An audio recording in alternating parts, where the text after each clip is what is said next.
이어서 바로 질의응답 시간을 가져볼 텐데요.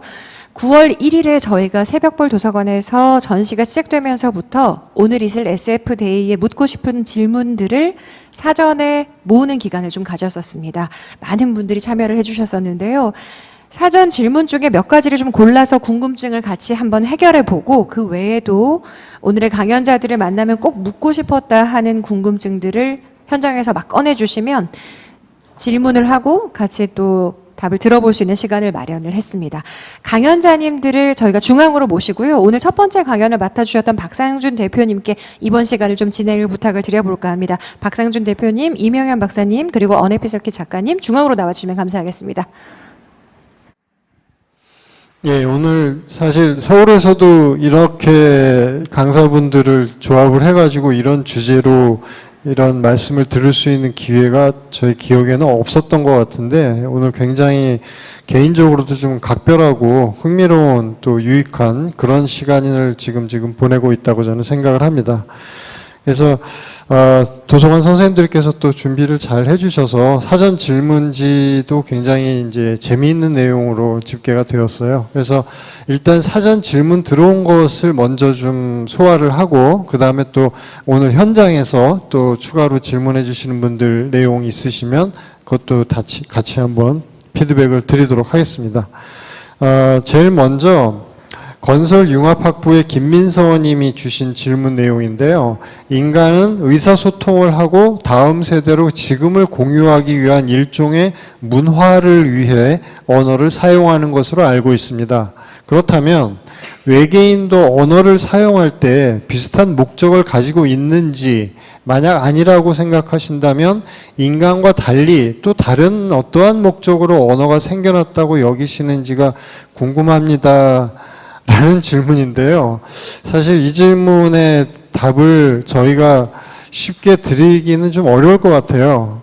일단 제가 먼저 제 생각을 말씀을 드리면 인간이 문화를 위해서 언어를 사용하는 것이다라고 이제 전제를 하셨는데 그 전제를 이제 그렇다라고 미리 이제 받아들이고서 만약에 외계인도 비슷한 목적을 가지고 있는지라고 생각을 하는지 물어보셨다면 이건 사실 어떻게 보면 굉장히 인간 중심주의적인 질문 내용이다라는 생각이 듭니다. 오늘 강연을 쭉 들어보신 분들은 이제 좀 느끼셨겠지만 외계인의 존재 자체 그리고 외계 생명체의 존재 자체도 지금 확실하지 않고 더군다나 그 중에서 지적인 외계 생명체 혹은 지적인 외계 존재가 있는지조차도 지금 우리는 알 수가 없잖아요.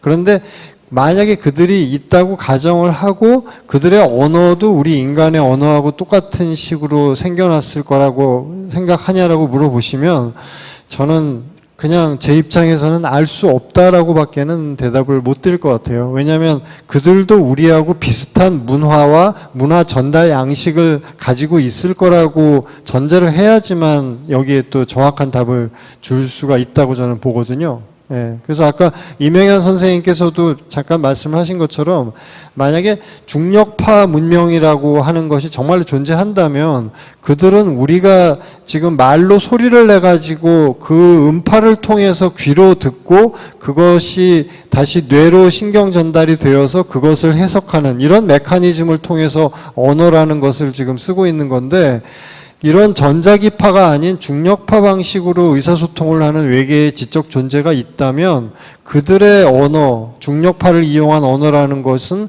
우리가 가지고 있는 전자기파식 이런 음파 신호를 통해서 주고받는 언어하고는 완전히 메커니즘도 다르고 그 지적 중추에서 해석하는 방식도 다를 것이기 때문에 그게 과연 그들의 언어, 그러니까 그들의 문화를 전달하는 가장 유일하거나 또는 가장 최선의 방법인지조차도 알 수 없는 거거든요. 이건 그래서 여기에 답을 드리려고 하는 것은 이미 그것 과학이 아니라 그냥 SF의 영역이 되는 거예요.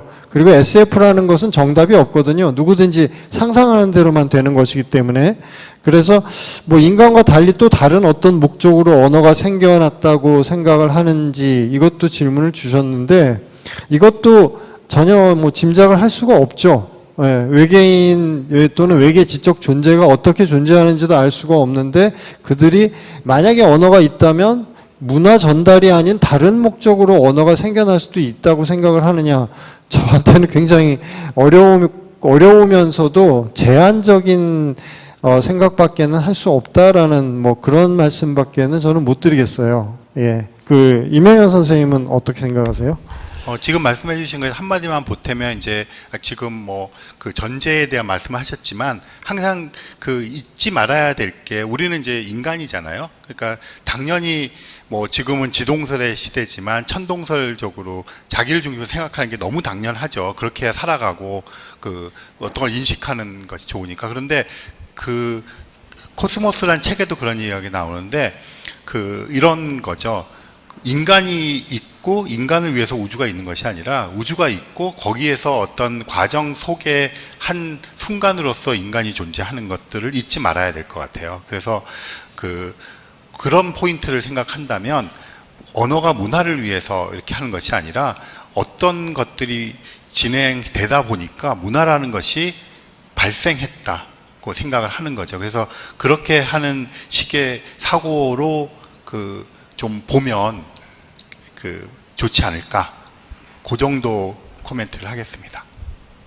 네, 역시 또 제가 더 미처 생각하지 못했던 부분도 더 훨씬 좀 거시적인 시야에서 답을 주신 것 같습니다. 우리 언혜피 작가님은 어떻게 생각하세요? 네. 네. 뭐 저도 두 분 생각하고 거의 비슷한 것 같아요. 근데 재밌는 그 사례라고 해야 될까요? 뭐 하나 생각나는 게 있는데요. 그 마빈 민스키라고 굉장히 유명한 이제 컴퓨터 과학자가 있는데 그분도 이런 이제 외계 지성체 탐사나 어떤 그런 분야에 관심이 있었던 걸로 제가 알고 있습니다. 그래서 관련돼서 이제 그분이 이야기한 것들이 몇 가지가 있는 것들을 제가 본 적이 있는데 그 중에 되게 기억나는 것 중에 하나가 이런 말을 했었어요. 이제 이 지능이라는 것의 특성이 뭘까 생각을 했을 때 우주에 있는 모든 지능은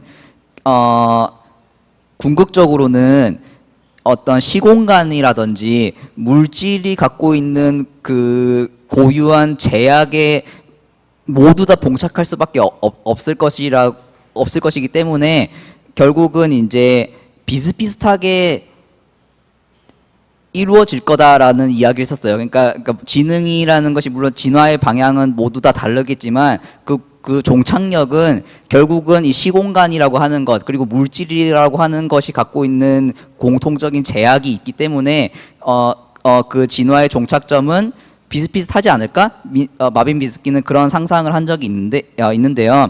그런 걸 생각해 보면은 그래서 그래서 민스키 박사는 그 얘기를 하면서 그렇기 때문에 지능을 지닌 존재들 사이의 어떤 의사소통은 어떻게 보면은 그렇게 크게 다르지 않을 수도 있다? 어떤 그런 이야기를 했던 것 같아요. 뭔가 사실 어떤 중력파를 다룬다거나 아니면 다른 형태의 어떤 전자기파라든지 우리가 이렇게 소리라는 매질을 가지고 소통하는 방식이 아닌 다른 무언가를 하더라도 어쨌거나 어떤 지능을 가진 존재의 의사소통 방식은 무언가 그 문법이 있고 그럴 수 어떤 체계가 있고 그래서 그걸 가지고 정보를 주고 받고 할 수 있는 것은 어쩌면은 또 비슷하게 갖고 있을 수도 있는 것이죠. 어쩌면은 우리가 너무 외계인 생각할 때 한편으로는 외계인은 너무 우리랑 다르지 않을까라고 또 생각하게 되는 것도 있는 것 같기도 해요. 약간 또 그런 생각도 해보게 됩니다. 네. 예, 사실 작가님이 또 우리 뭐 과학적인 사고방식이나 너무 그 인간을 벗어난 최대한 객관성을 추구하는 어떤 접근 방식에 대해서 또 달리 생각할 수도 있다라는 어떤 또 실마리를 주신 것 같아요. 그 시공간, 물리적 우주라고 하는 이 시공간에 있는 것은 공통적인 이상 아마 아무리 우리하고 다른 외계 지적 존재라 하더라도 결국은 어느 정도는 비슷한 문화를 발전시킬 수밖에 없지 않겠는가, 뭐 이런 맥락으로 말씀을 주신 것 같습니다. 네. 두 번째로 지질환경과학과의 임종호 님이 주신 질문인데요. 아주 간단한 질문이네요. 외계인은 우리보다 똑똑할까요? 이건 뭐 저도 그냥 간단하게 답을 드리고 넘어가도 될 것 같은데, 만약에 존재한다면 외계인이 우리보다 똑똑한 외계인도 있을 수 있고 우리하고 비슷하게 똑똑한 외계인도 있을 수 있고 또 우리보다 좀 덜 똑똑한 외계인도 있을 수 있을 거라고 저는 생각을 해요. 그래서 이거는 뭐 어떻게 보면 굉장히 좀 일반론적이면서 정답이 없는 질문이라고 볼 수도 있을 것 같습니다. 그래서 뭐 이거에 대해서 두 분 추가로 좀 하실 말씀이 있으신가요? 없으면 넘어가고. 예. 그러니까 그 지금 말씀하신 그런 사고 방식을 코페르니쿠스 원리라고 부르거든요. 그러니까 항상 평범성의 원리라고 부르는데, 우리가 우리 자신의 어떤 위치를 얘기할 때 보통 수학에서도 그 삼시구안의 68% 안에 대충 가운데 모여 있잖아요. 그러니까 우리가 양극단에 있다고 가정하는 것보다 그런 중심에 평범하게 있다고 가정하는 것이 타당하다. 그게 이제 코페르니쿠스의 그 평범성 원리 이런 거거든요. 그런 면에서 지금 말씀하신 것처럼 우리보다 발전했건 안 했건이 있고 우리는 대충 가운데 있다, 이렇게 생각하는 것이 평범성의 원리를 봤을 때도 뭐 더 정보가 없을 때 추론하는 보편적인 방식이에요. 예. 예, 혹시 작가님도, 예. 예, 그러면 세 번째로 지질환경과학과의 오나원 님이 주신 질문인데요. 외계인은 어떠한 형태로 우리에게 신호를 주고 있다고 생각하시나요? 일단 전파로 신호를 주고 있다고 생각을 해서 전파 천문학이라는 방법으로 외계인의 신호를 찾고 있는 분들이 계시는 거고요. 그 다음에 또 뭐 아까 임행현 박사님 말씀하신 대로 혹시라도 중력파를 이용해서 우리한테 신호를 주고 있는 외계인이 있을 수 있다면, 우리는 지금 중력파를 포착하거나 그거를 해석하는 기술이 아직까지는 많이 발달해 있지 않기 때문에 설령 중력파로 신호를 보내고 있는 외계인이 있다 하더라도 아직 우리는 그거를 깨닫지를 못하고 있을 수도 있겠죠. 그 밖에도 뭐 다양한 형태가 있을 텐데 그거에 대해서는 아마 역시 저보다는 또 임혜원 박사님께서 또 많이 말씀을 주실 수 있을 것 같습니다. 그러니까 거의 뭐 90% 이상 인공적인 전파체를 포착하는 건데요. 그 이외에 요즘에 하고 있는 것 중에 하나가 아까 그 행성 단위에서의 뭐 발전 단계 이런 거 말씀하셨잖아요. 그럼 예를 들어서 그것의 연장선상에서 태양계에서 이렇게 그 지구 궤도가 있는데 이 바깥에다가 인공적인 구조물을 만드는 거예요. 그걸 다이슨 구라고 부르는, 다이슨이라는 물리학자가, 그럼 거기서 약간 찜질방에서 그 열을 머금고 있다가 내뿜듯이 태양에서 나오는 그 열을 다 머금었다가 조금씩 내뿜게 되면 에너지 문제가 해결되잖아요. 그렇게 됐을 때 만약 그런 문명이 있다면 우리가 관측을 하면 이 에너지가 나오는 게 적외선에서 나오거든요. 원적외선, 마이크로웨이브에서 그 찜질방이랑 똑같아요. 그러면 이 원래 자연적인 에너지 분포, 태양계 에너지 분포랑 이게 달라지잖아요. 그래서 그것도 합니다. 어떤 행성들을 관측을 하면서 이 적외선이 이렇게 과도하게 나오는 것이 있는가를 찾아보는 작업도 하고요. 한 가지만 더 말씀드리면 이 지구에 지금 핵폭탄이 많이 있잖아요. 이 핵폭탄이 그 북반구에서 동시에 터진다고 생각해 보세요. 엄청난 섬광이 일어날 거 아니에요.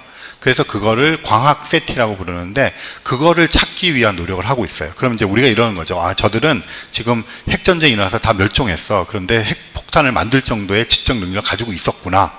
그걸 하기 위해서 그런 섬광을 찾는 작업도 하고 있어서 이 인위적이라고 생각되는, 인공적이라고 생각되는 모든 것들을 포착해 보려고 노력을 하고 있어요. 예, 다음에는 경제학부의 이선정님께서 주신 질문이에요. 지적인 외계 생명체에게 접근하려는 이유는 무엇인가요? 그리고 산소가 아닌 다른 것으로 숨을 쉬거나 또는 숨쉬지 않을 것이라는 가정은 왜 하지 않는 것인가요?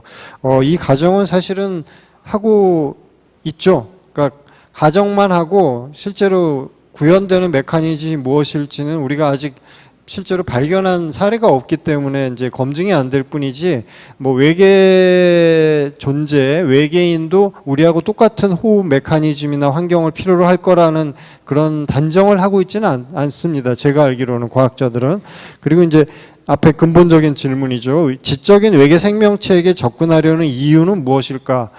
예, 이것도 이제 이명현 박사님께서 아마 또 멋있는 답을 주실 것 같은데, 과연 우리는 이 지구에 혼자인가라는 것을 확인하려고 우리 비슷한 지적 생명체를 또 찾고 있는 게 아닐까, 뭐 그런 생각하면서 말씀 좀 부탁드릴게요. 뭐 어떤 작업을 할 때 여러분의 단일한 생각으로 다 하진 않잖아요. 다 동상이몽이잖아요. 그러니까 과학자들은 기본적으로 그냥 자연이 궁금한 사람들이에요. 근데 이렇게 하다 보면 당연히 외계 생명체가 있겠지 이런 호기심이 있잖아요. 그러니까 과학자들은 단지 그게 되게 중요해요. 그런데 그것을 가지고 이제 얘기를 해야 되고 다른 사람들에게 설파해야 이러면서 이제 장식이 붙는 거죠. 근데 기본적으로 그러고요. 세티 과학을 하면 세티 과학을 할 때 망원경이 있고 그것을 수신하는 장치가 있고 이걸 분광 장치가 이런 장치가 있을 거 아니에요. 근데 그런 장치들은 세계에서 가장 민감한 장치들이에요. 왜냐하면 그 정도가 되어야 그 미약한 것들을 발견하잖아요. 그래서 그 세티 연구를 하는 그 소프트웨어 엔지니어 중에서 이 분광기를 다루는 사람은 세계에서 거의 유일한 제일 첨단의 분광기를 자기 마음대로 다룰 수 있다는 그 생각밖에 없어요. 외계인 있건 말건 관심이 없어요. 그리고 이 데이터를 뽑아가지고 예전에 세티 애톰이라고 하는 그 스크린 세이버를 통해서 데이터 분석하는 분산 컴퓨팅 시스템이 있었거든요. 세계적으로 한 1000만 대 정도의 PC가 물려 있는데, 그러니까 엄청나게 큰 데이터베이스잖아요. 분산 컴퓨팅을 그런 식으로 구현한 게 거의 없어요. 그거를 담당했던 버클리 대학교에 있는 그 소프트웨어 엔지니어는 자부심이 엄청 강해요.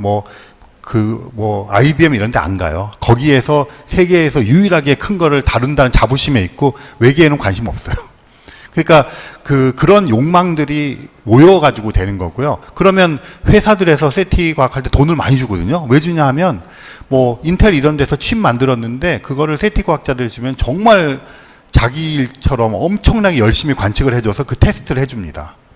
그러니까 그런 어떤 욕망들이 겹쳐 있기 때문에 아주 철학적으로만 하는 것이 아니라 현실적으로도 사실은 세티 그 관측이 그런 것들을 통해서 이루어지고 있다 이렇게 말씀을 드리겠습니다.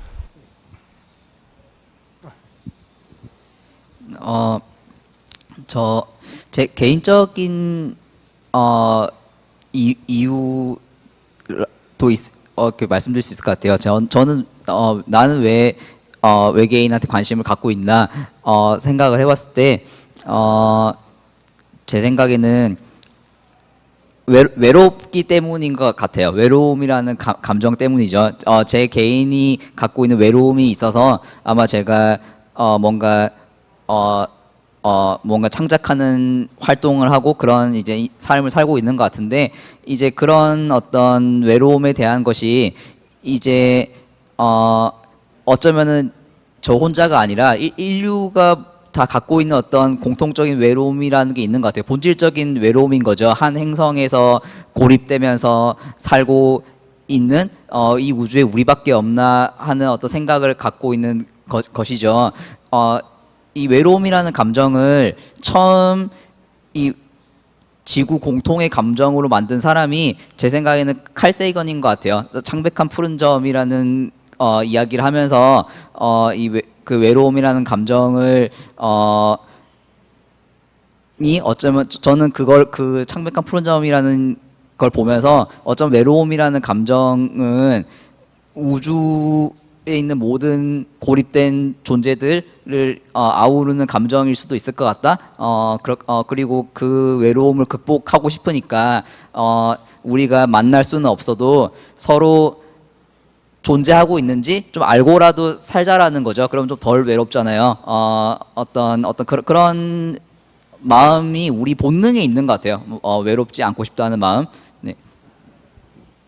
예, 아마 우리 인간뿐만 아니라 다른 외계에도 지적 존재가 있다면 역시 그들도 외로움이라는 감정을 느끼고 그것을 해소하기 위해서 자기가 아닌 다른 비슷한 우주의 다른 지적 존재를 찾으려고 하지 않을까. 예, 굉장히 좀 정서적인 접근으로서도 굉장히 설득력이 있는 말씀을 주신 것 같네요.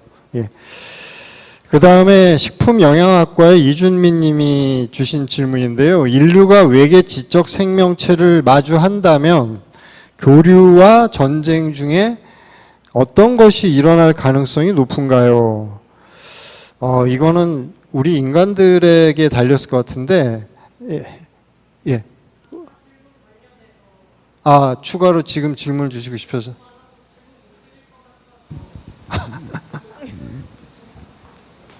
예, 잠깐만요. 마이크 드릴게요. 예. 죄송합니다. 예, 말씀하세요. 안녕하세요. 부산대 3학년에 재학 중인 박선우라고 하는데요. 사실 외계 지적 생명체라고 했지만 어떤 존재가 있다고 했으면 우리가 찾을 가능성이 있고 우리를 찾아낼 가능성이 있잖아요. 후자가 훨씬 높다고 생각해요. 그 대표님이 말씀하셨듯이 뭔가 관찰할 수 있다 이렇게 말씀하셨는데 차라리 관찰하면서 때를 기다리고 있을 가능성이 높다 이런 생각을 했거든요. 그래서 제가 약간 궁금했던 게 뭐냐면 저희는 4차원 속에 살잖아요. 시간과 공간 속에 살아가고 있는데 예를 들어 과거, 현재, 미래를 동시에 볼 수 있는 존재가 있다고 가정해요. 즉 우리와 다른 차원의 존재가 있다고 가정했을 때 저희는 현재에 살아가고 있잖아요. 근데 그 존재를 확인했다라고 가정을 했을 때 그러면 그 외계의 존재가 자기의 존재를 드러내겠다고 결정한 게 아닐까 이런 생각, 그러니까 인간 중심적인 생각일 수 있지만 그런 생각이 들었어요. 왜냐하면 지금까지 그 존재를 드러냈지 않았다는 것은 존재를 드러내지 않을 수 있는 능력이 있다는 것을 가리키거든요. 물론 네, 그렇게 생각을 했고 그렇게 전제를 했고 그러니까 자기 존재를 실수로 들킨다, 미래를 알 수 있는데 불가능하잖아요. 그래서 그렇다면 관찰을 끝내고 인류에게 개입을 하겠다는 결정을 내렸다고 이렇게 생각을 할 수 있는데 그렇다면 우리가 취해야 할 행동이 무엇인가? 적대하는 것과 친구가 되는 것 이렇게 이분법적인 사고만 이렇게 생각을 해봐도 우리가 과연 그 속에서 선택할 수 있는가? 우리가 과연 뭔가 할 수 있는가? 이런 생각이 들어서 그래서 아까 접근 방식, 그러니까 접근하려는 이유가 무엇인가? 우리가 접근하려고 하고 있는데 만약에 반대로 그쪽에서 접근해 온다면 우리는 어떻게 할 수 있는가? 과연 선택할 수 있는 것이 있을 것인가? 이런 생각이 들었는데 지금 질문이 너무 많아서 못할 것 같아가지고요. 예. 예. 사실 제가 방금 전에 이제 그 다음 질문으로 얘기를 드렸었는데 인류가 외계 지적 생명체를 마주한다면 교류와 전쟁 중 어떤 것이 일어날 가능성이 높은가 하고 제가 볼 때는 좀 비슷한 맥락에서 같이 답을 드릴 수 있을 것 같아요. 그래서 사실 이거와 관련해서 많은 SF 작가들이 전망하기를 대부분은 이제 약간은 이제 흑백 논리긴 하지만 일단 그게 있어요. 그 우리 인간이라고 하는 존재, 호모사피엔스라고 하는 존재가 굉장히 좀 어떻게 보면 좀 배타적이고 심지어는 좀 호전적이기도 해서 외계의 지적 존재가 지구에 올 때는 그들의 실제 저희가 무엇이든지 간에 우리가 그들의 어떤 방문이나 어떤 그 지금 질문하신 분처럼 자신을 드러낸다고 하는 것 자체를 굉장히 위협으로 간주할 가능성이 있다고도 보는 거죠. 옛날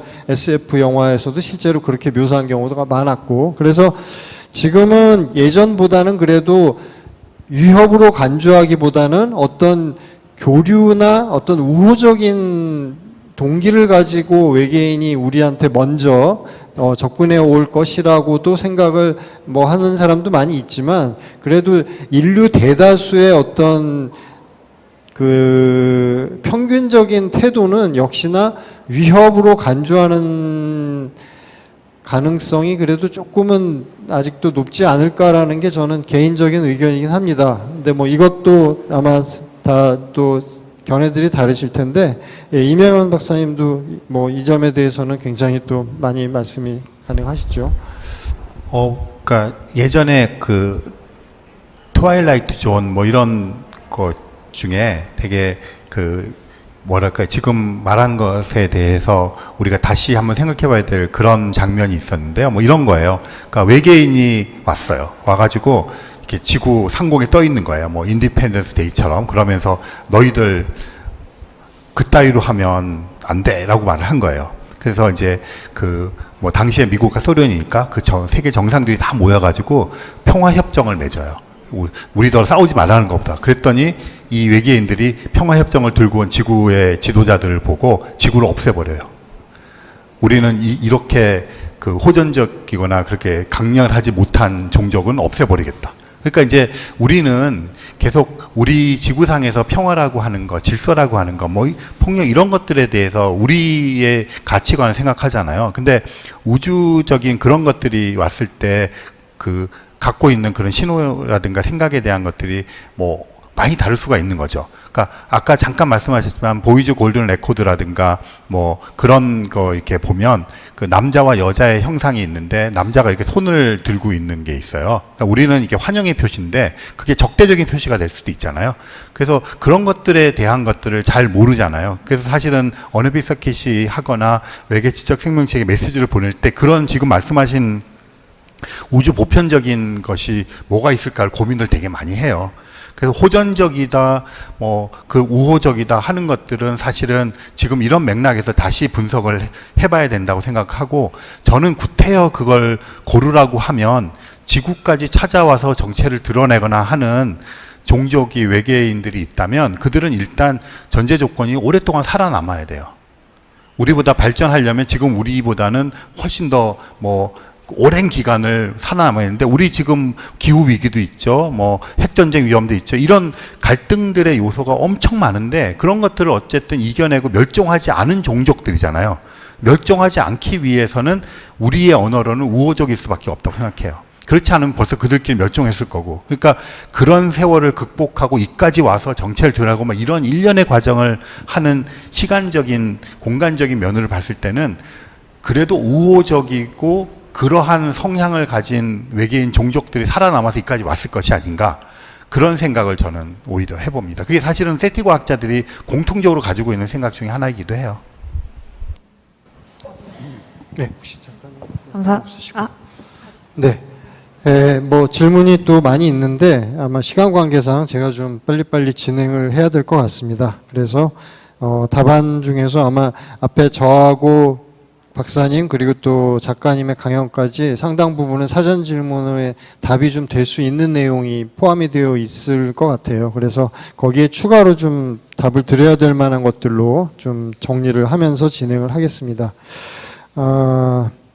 화공생명공학 전공하시는 김효정님께서 굉장히 좀 의미심장한 질문을 주신 게 있는데 최근에 일본에서 달 탐사선을 담은 로켓을 발사한 걸로 알고 있는데 만약에 달 탐사선이 오염된 상태로 달에 간다면 달의 환경에 어떤 영향을 끼칠지에 대해서 이 의견을 듣고 싶다. 사실 이거는 달보다도 다른 이제 생명체가 존재할 가능성이 이제 거의 없다고 보는데 오늘 계속 얘기가 나왔던 타이탄이라든가 이런 지하에 물이 있는 외계 천체에 지구의 탐사선이 가서 구멍을 뚫고 그 안에 탐사 장비를 집어넣었을 때 혹시라도 지구에서 묻어간 미생물이 그 외계 생태계를 오염시킬 가능성이 혹시 있지 않겠는가 그래서 이런 식의 탐사 방식을 반대하는 과학자들도 있거든요. 이런 거는 어떻게 보면 이제 우주 생명 윤리라고 할 수 있는 내용인데 이게 사실은 또 굉장히 중요한 내용이에요. 예. 이 점에 대해서 아마 이명현 박사님께서 또 말씀을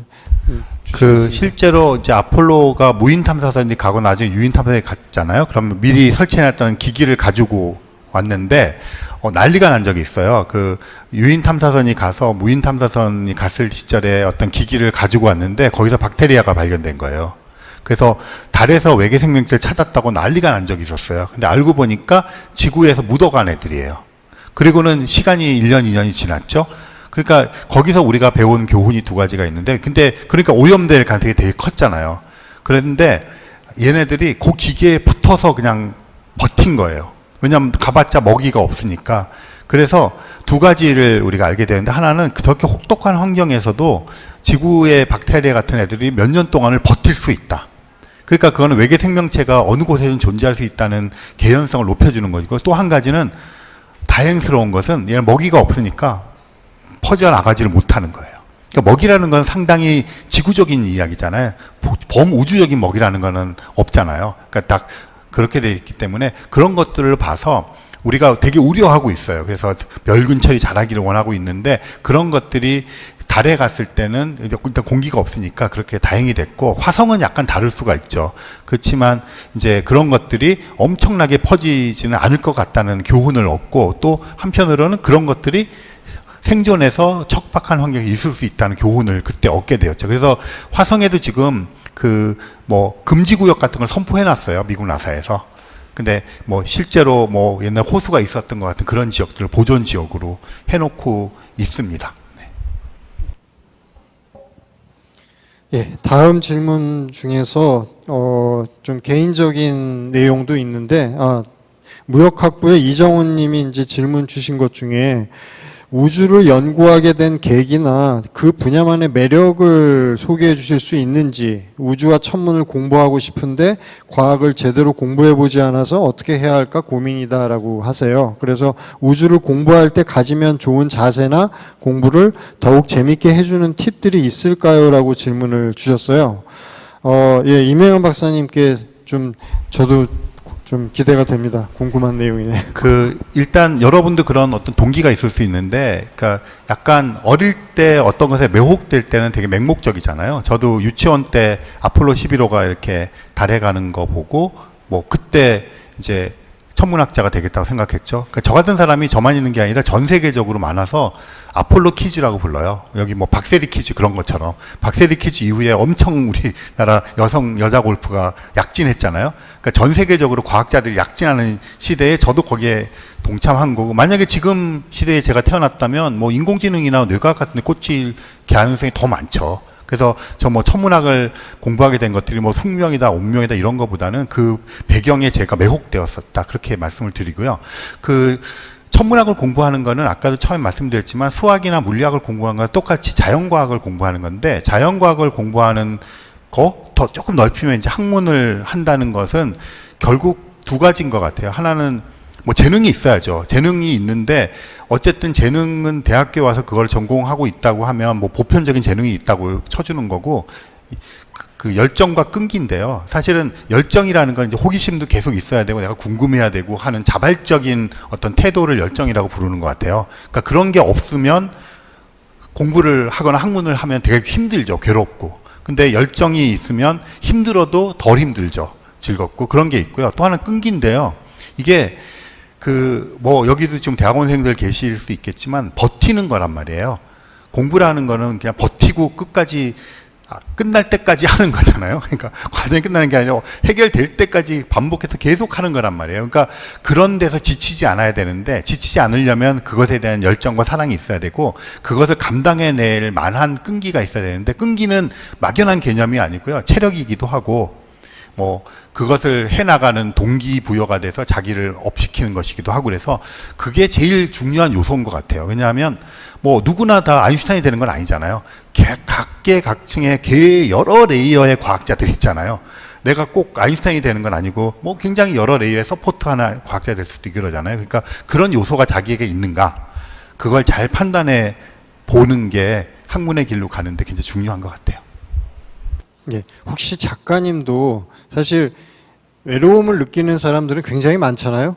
그런데 그것을 같은 지구인이 아닌 다른 외계의 지적 존재 중에서 나처럼 외로움을 느끼는 존재가 있지 않을까라고 생각하고 이런 퍼포밍 아트를 하시게 된 특별한 뭐 계기나 동기 이런 게 있으신가요?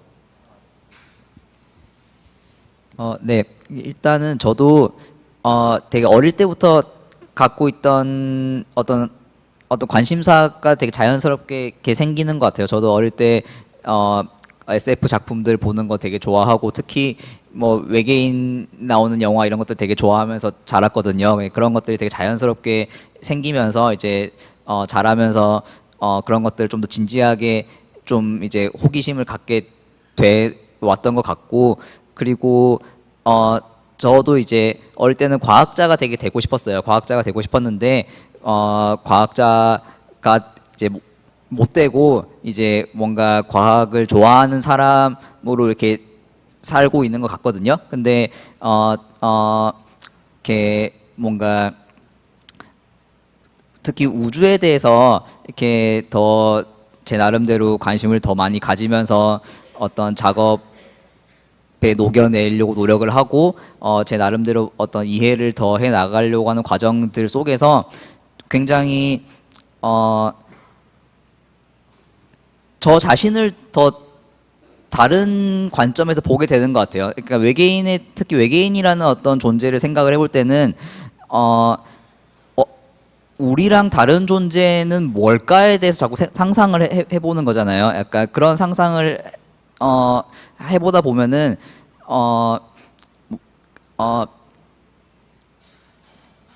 계속해서 이렇게 의식적으로 인간의 관점이 아닐게 뭔가 생각을 하려고 노력을 하게 되거든요. 약간 그런 어떤 사고 방식이 되게 예술적으로 봤을 때도 재미있는 부분을 만드는 것 같아요. 그리고 뭔가 우리 인간에 대해서 다시 한번 돌아보게 만드는 부분이 있는 것 같고, 그런 것들을 우리 인간이 어떤 존재인가 생각을 하게끔 하는 데 있어서 우주에 대해서 더 깊은 이해를 가지고, 또 특히 다른 어떤 지적 존재에 대해서 상상을 해보고 하는 것들, 그런 것들이 되게 많은 도움이 되는 것 같습니다, 저한테.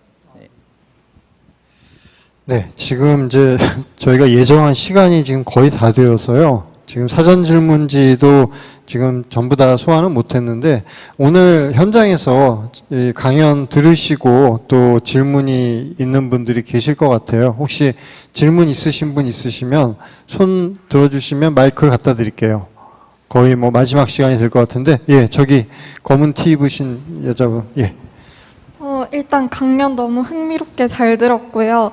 저는 언어정보학과 이아진이라고 하는데, 아까 박사님께서 몇 세대 동안 외계 탐사 나가주시는 내용 말씀해 주셔서 궁금해진 건데, 혹시 인류가 이렇게 점점 외계인을 탐구하고 또 우주로 나가면서 인류가 이렇게 외계인과 교류하거나 외계인을 인지할 수 있는 방향으로 자체적으로 진화할 가능성이 있다고 보시는지, 그리고 그렇게 진화한 인간이 다시 지구로 돌아왔을 때 그 생명체를 외계인이라고 정의할 수 있을지 궁금합니다.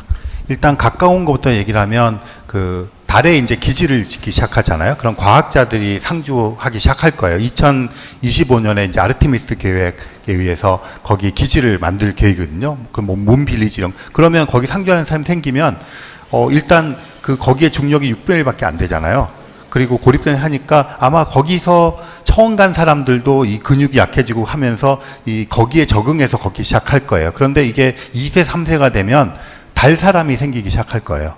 그러면 그들이 뭐 3세, 4대가 되면 거기에 적응을 했겠죠. 이게 DNA적으로 안 바뀐다 하더라도 우리가 뭐 미국으로 어릴 때 이민 간 사람들의 체형이 우리 지금 한국에 사는 사람이 다르듯이 그런 어떤 후성 유전학적인 것이 되잖아요. 그럼 그들이 지구를 방문했을 때 못 걸어 다니겠죠.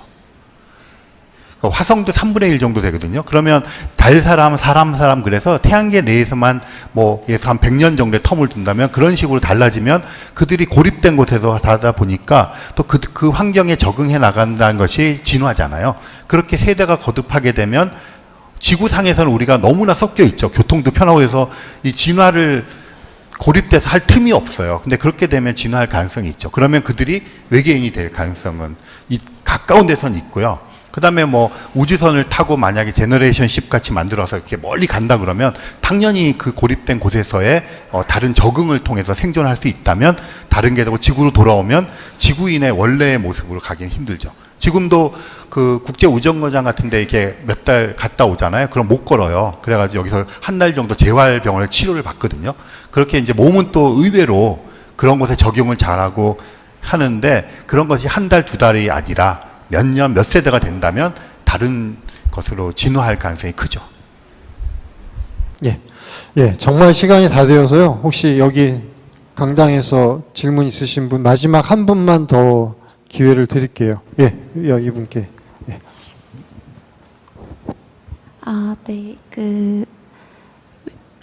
박성준 대표님 네. 프레젠테이션 중에 외계인에 대한 어떤 관념을 조금 벗어날 필요가 있다. 이거에 대해서 큰 공감을 했는데, 이런 과학 관련된 소설 같은 거 보면 인공지능의 발전이 자주 나오잖아요. 그래서 인공지능에 의한 지배가 자주 주제로 나오는데, 영화 헐을 보셨는지 모르겠는데 거기서 스칼렛 요한슨이 연기한 정도의 AI, 그러니까 학습 능력도 가지고 공감 능력도 가진 그런 정도의 AI를 저희가 나중에 외계인이라고 여길 수 있을지에 대해서 견해가 궁금합니다. 예, 질문 주신 내용은 이미 SF에서 많이 다루고 있는 많이 설정이고요. 그래서 제가 아까 SF 속에 등장하는 여러 가지 외계인들의 유형에 대해서 좀 소개를 해드렸었는데, 그 중에 이제 로봇 생명체라고 하는 게 그 지금 질문 주신 분의 말씀하고 이제 같다고 볼 수 있어요. 그러니까 그 탄소에 기반을 둔 유기체가 아니라 예를 들어서 뭐 규소, 영어로는 이제 실리콘이죠.